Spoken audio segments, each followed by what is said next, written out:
నమో బుద్ధాయ. జై భీమ్, జై భారత్, జై సంవిధాన్.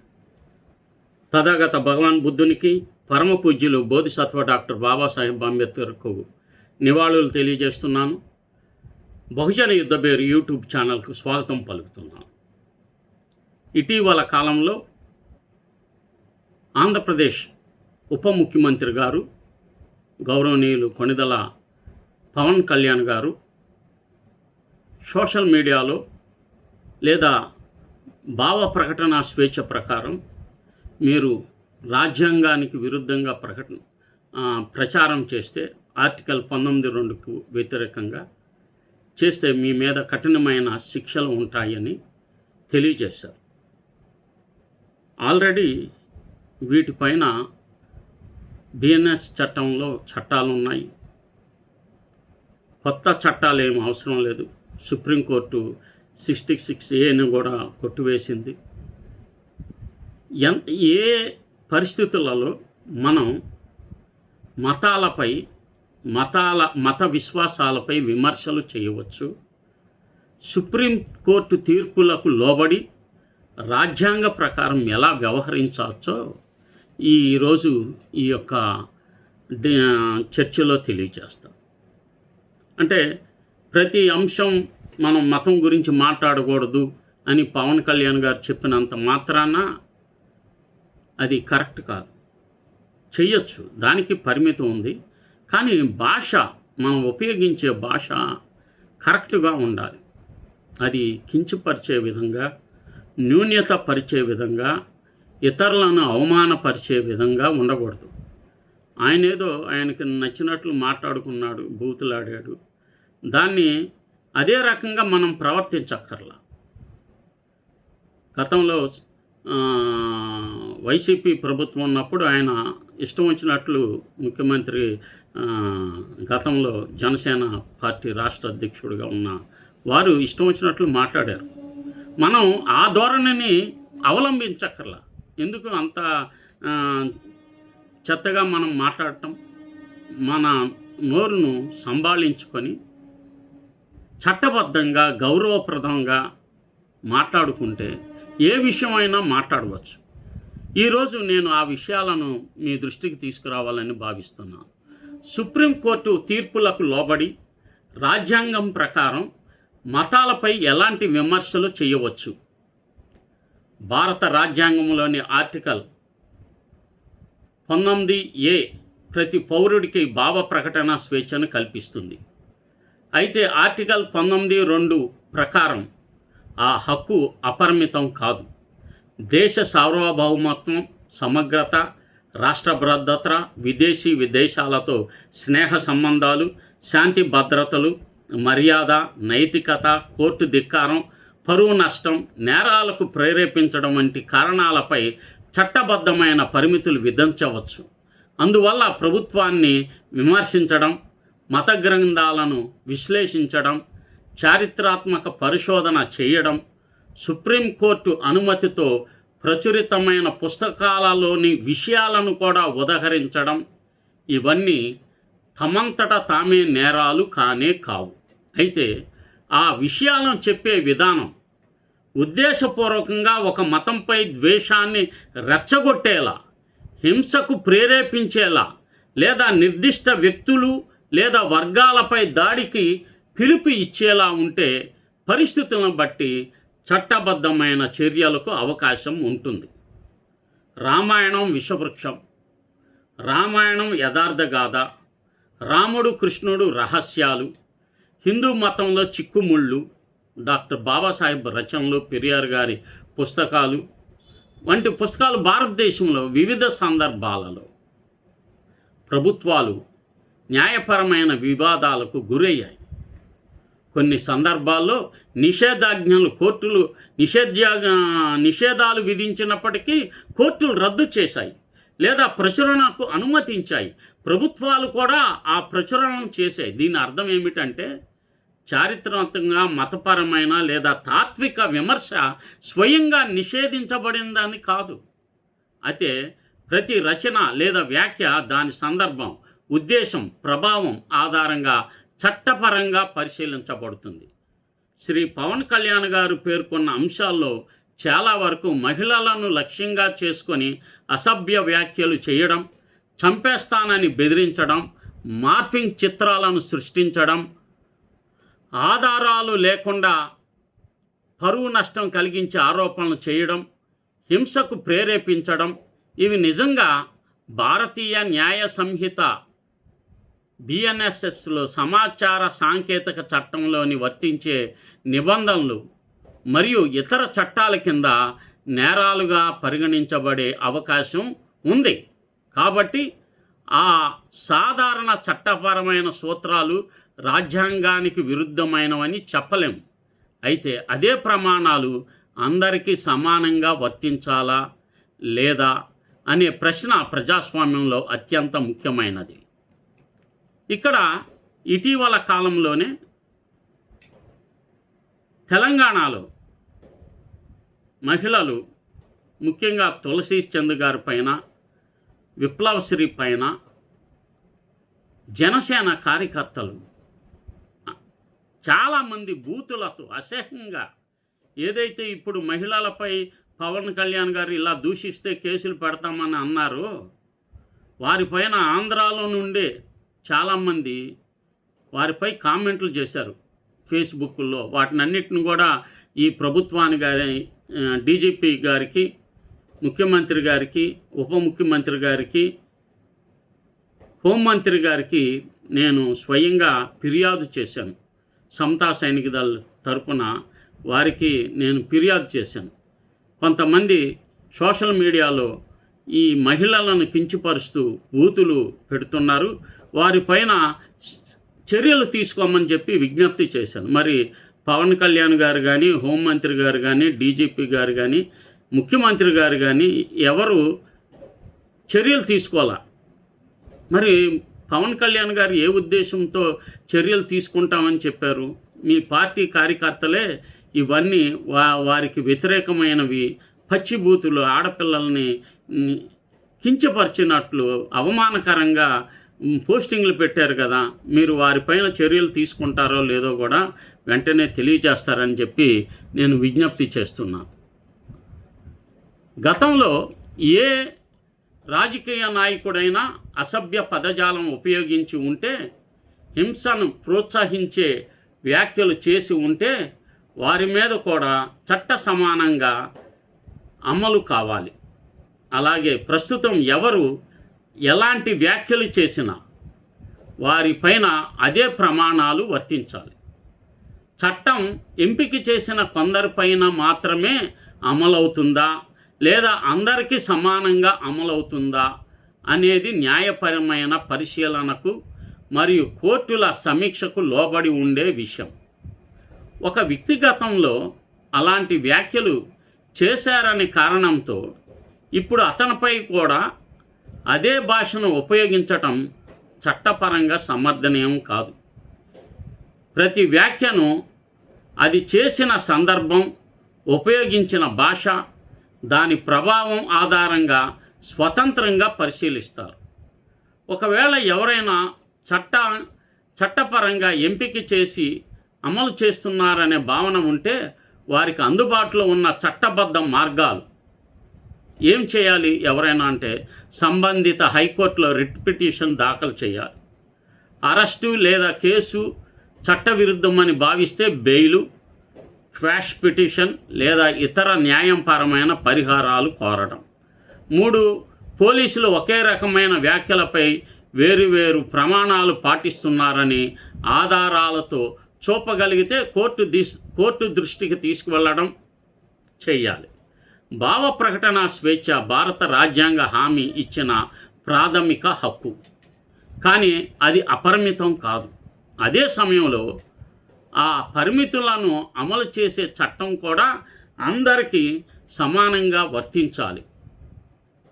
రాజకీయ నాయకుడైనా, యూట్యూబర్ అయినా, సాధారణ పౌరుడైనా, నేనైనా ఒకే చట్టపరమైన ప్రమాణాలు వర్తించడం ప్రజాస్వామ్యానికి మూల సూత్రం.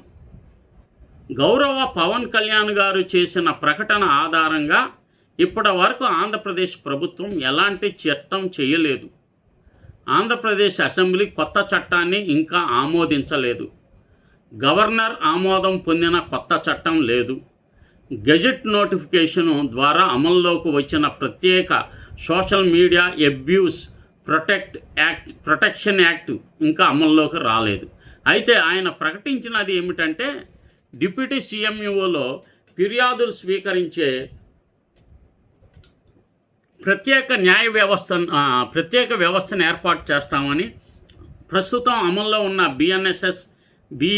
బిఎన్ఎస్ఎస్ వంటి ఐటీ వంటి చట్టాల ప్రకారమే కేసులు నమోదు చేస్తామని, అవసరమైతే భవిష్యత్తులో ప్రత్యేక బిల్లు తీసుకొస్తామని చెప్పారు. అంటే ఇప్పటి వరకు కొత్త చట్టం అమల్లోకి రాలేదు. కాబట్టి పోలీసులు ప్రస్తుతం నమోదు చేస్తున్న కేసులు కూడా కొత్త చట్టం కింద కాదు, ఇప్పటికే అమల్లో ఉన్న చట్టాల కిందే నమోదు చేయాల్సిన అవసరం ఉంటుంది.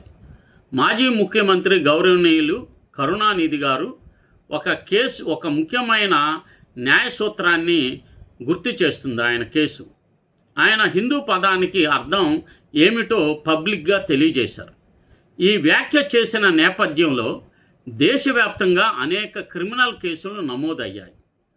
అనంతరం హైకోర్టు జోక్యం చేసుకొని ఒకే ప్రసంగానికి సంబంధించి అనేక ప్రాంతాల్లో, సుమారు 250 ప్రాంతాల్లో నమోదైన కేసుల విషయంలో ఆయనకు ఉపశమనం కల్పించింది.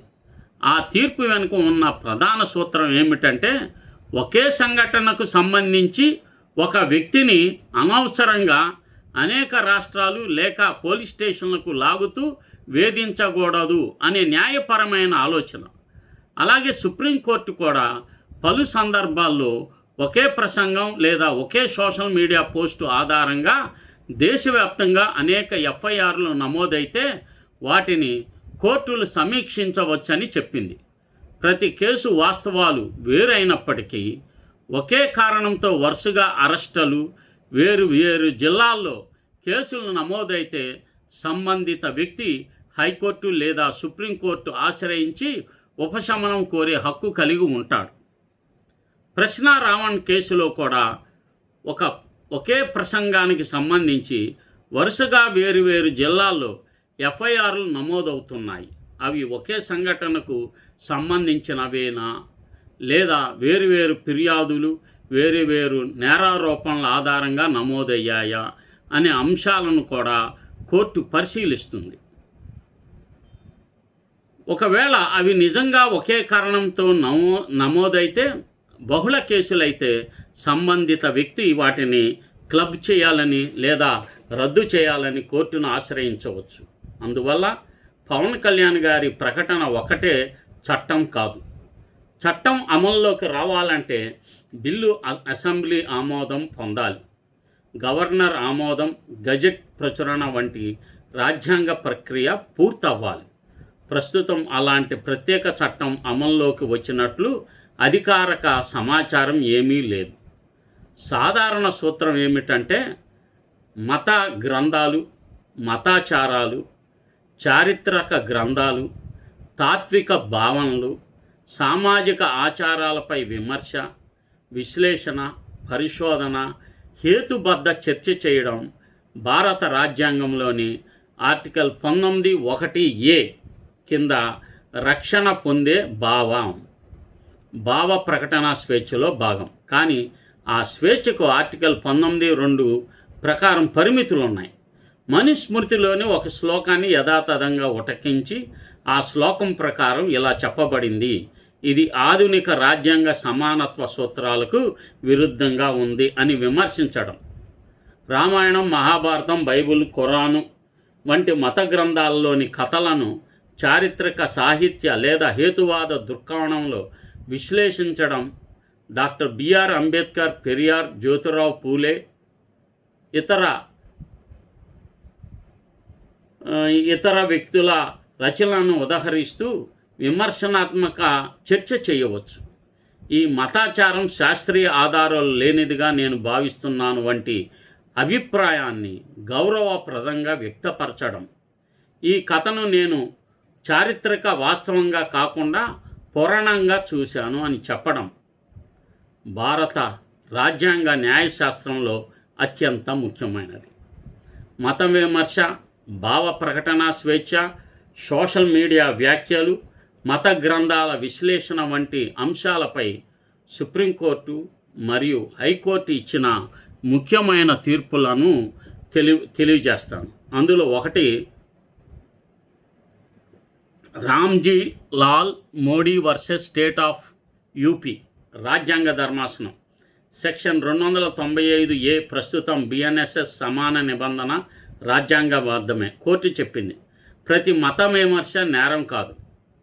ఉద్దేశపూర్వకంగా దురుద్దేశంతో ఒక మతం లేదా ఒక మత విశ్వాసాలను అవమానించి మత భావోద్వేగాలను రెచ్చగొట్టే చర్యలకే ఈ చట్టం వర్తిస్తుంది. రెండవది, Shreya Singhal versus union of India 2015లో ఈ సుప్రీంకోర్టు తీర్పు. సోషల్ మీడియాలో భావ ప్రకటన స్వేచ్ఛకు చారిత్రాత్మక రక్షణ కోర్టు చెప్పింది.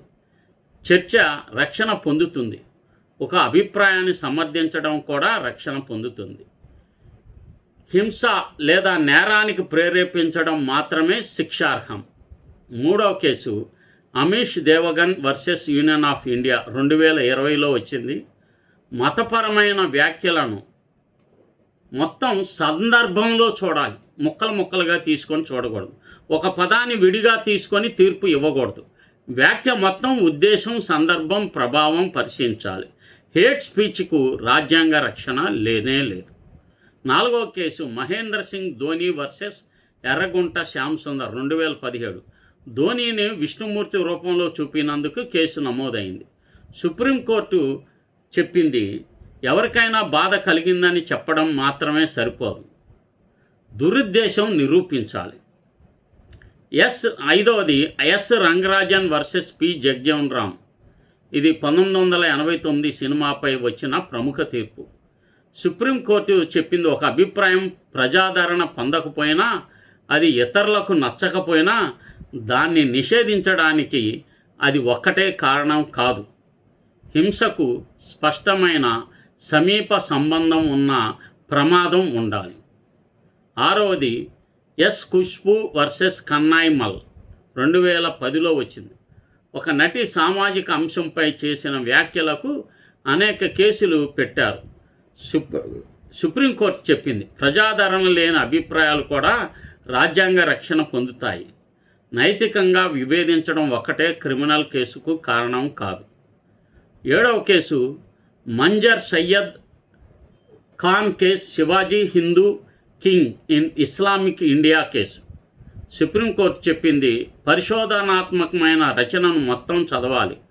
ఒక్కో వాక్యాన్ని విడిగా తీసుకొని నేరం అనలేం.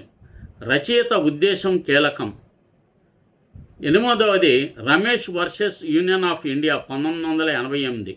Thomas cinema. సుప్రీంకోర్టు తన చరిత్రలో జరిగిన మత ఘర్షణను చూపించడం మాత్రమే మత విద్వేషం కాదు, విద్య చారిత్రాత్మకమైన ఉద్దేశంతో చేసిన ప్రదర్శనకు రక్షణ ఉంటుంది. 9వది, అర్నాల్డ్ గీత్ గోవింద్ చిత్రకళ కేసులో మతపరమైన చిత్రాలపై అభ్యంతరాలు వచ్చినప్పుడు కోర్టులు పునర్గుర్తించిన సూత్రం, కళా సాహిత్యం పరిశోధన విమర్శలకు రాజ్యాంగ రక్షణ ఉంది. దురుద్దేశంతో అవమానించాలనే ఉద్దేశం లేకుంటే 295A వంటి నిబంధనలు సులభంగా వర్తించవు. 10వది, కరుణానిధి కేసుల నుంచి వెలువడిన సూత్రం. ఒకే ప్రసంగంపై అనేక ప్రాంతాల్లో కేసులు నమోదైతే కోర్టులు జోక్యం చేసుకోవచ్చు. అనవసర వేధింపులను నివారించేందుకు జోక్యం చేసుకోవచ్చు. ఒకే సంఘటనపై బహుళ కేసుల విషయంలో ఉపశమనం ఇవ్వవచ్చు.